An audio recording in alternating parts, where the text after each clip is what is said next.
وَإِمَّا يَنزَغَنَّكَ مِنَ الشَّيْطَانِ نَزْغٌ فَاسْتَعِذْ بِاللَّهِ إِنَّهُ هُوَ السَّمِيعُ الْعَلِيمُ۔ اور اگر تمہیں شیطان کی طرف سے کبھی کوئی کچوکا لگے تو شیطان مردود سے اللہ کی پناہ مانگ لیا کرو، بے شک وہ ہر بات سننے والا، ہر بات جاننے والا ہے۔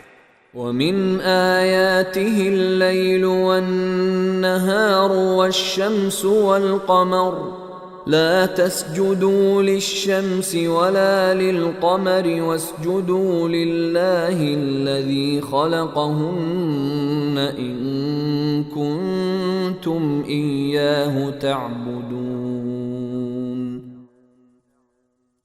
اور اسی کی نشانیوں میں سے ہیں یہ رات اور دن اور سورج اور چاند، نہ سورج کو سجدہ کرو نہ چاند کو، اور سجدہ اس اللہ کو کرو جس نے انہیں پیدا کیا ہے، اگر واقعی تمہیں اسی کی عبادت کرنی ہے۔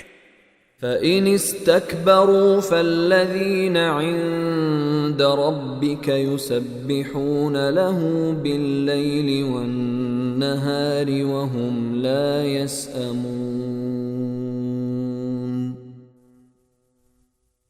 پھر بھی اگر یہ کافر تکبر سے کام لیں تو کرتے رہیں، کیونکہ جو فرشتے تمہارے رب کے پاس ہیں وہ دن رات اس کی تسبیح کرتے ہیں اور وہ اکتاتے نہیں ہیں۔